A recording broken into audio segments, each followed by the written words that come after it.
Estás escuchando Asuntos Exteriores, los enigmas de la política económica internacional, un podcast del Grupo de Investigación Polar de la Universidad de Valencia.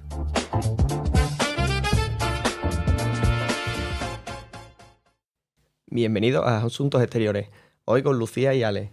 ¿Qué tal, Lucía? ¿Cómo estás hoy? Muy bien, Ale, gracias. ¿Y tú qué tal? ¿Nos traes algo nuevo hoy?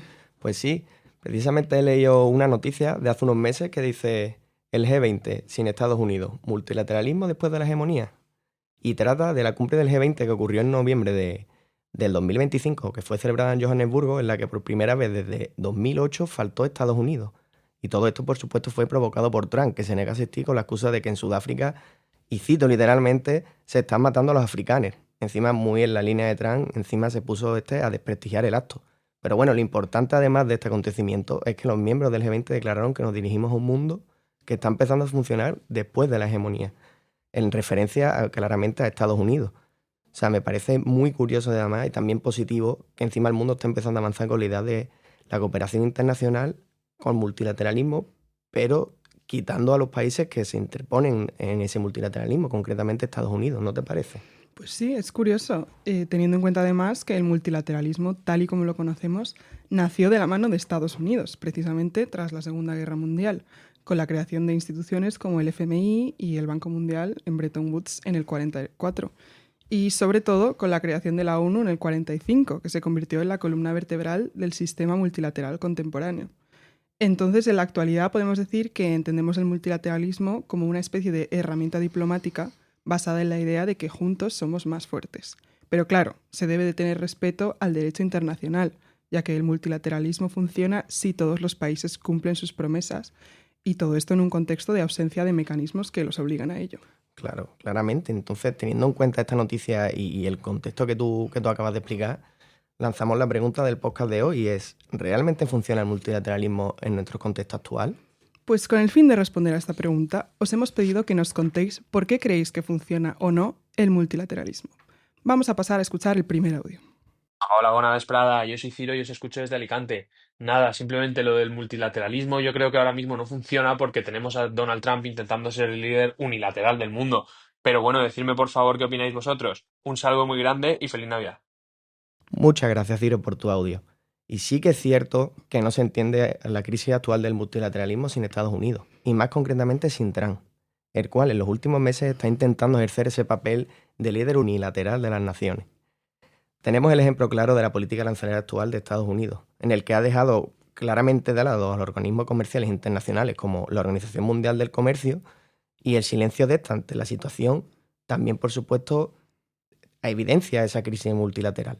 También, además, tenemos la invasión estadounidense a Venezuela a principios de año y, como no, la actual guerra en Irán, que junto a Israel ha operado al margen de las leyes internacionales en un intento de imponer su propio orden en Oriente Medio, por parte además también de Netanyahu.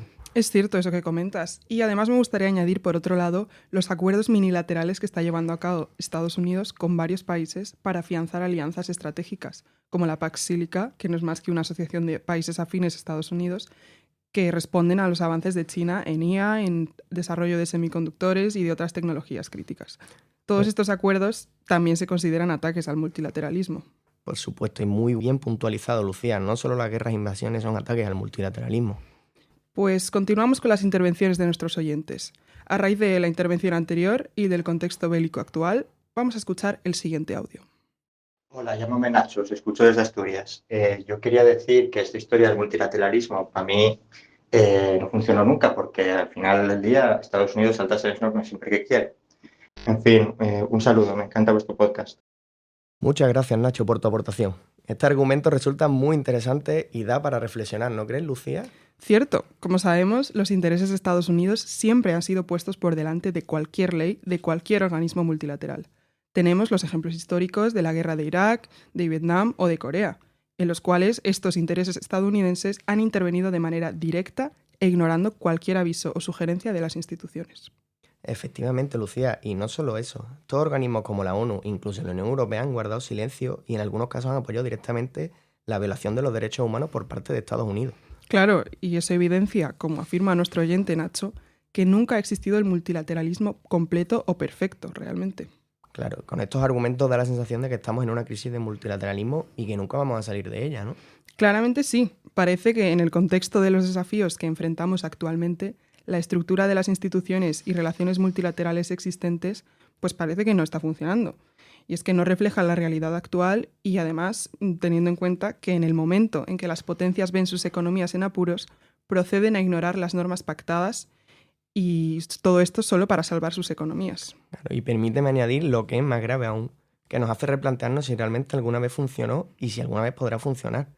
Por lo que con respecto a la crisis actual, ¿qué se puede hacer ante este contexto de crisis del multilateralismo? Pues parece evidente que una de las medidas que habría que implementar para hacer funcionar el multilateralismo sería la obligatoriedad de hacer pactos y normas con carácter vinculante. Es decir, el compromiso tácito del cumplimiento de los acuerdos por parte de los países. ¿No crees, Ale? Pues sí que estoy de acuerdo. Y además de todo lo que estás comentando, Lucía, pienso que hay que considerar la importancia de la participación de las principales potencias mundiales dentro del multilateralismo.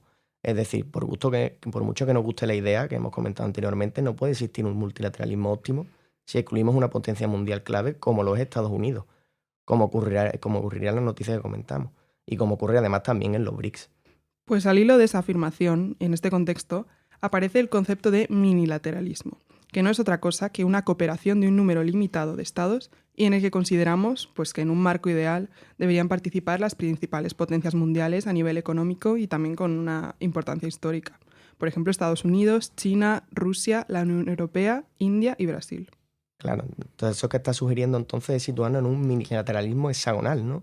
En el cual controlaría la economía mundial y que si se realizaría un pacto vinculante entre las naciones, se cumpliría el tan ansiado multilateralismo global.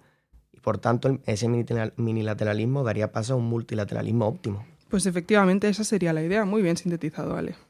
Bueno, pues parece que hemos arreglado los problemas del mundo en un momento. Sí, eso parece, pero también parece que la solución es nada más que una ilusión, ¿no?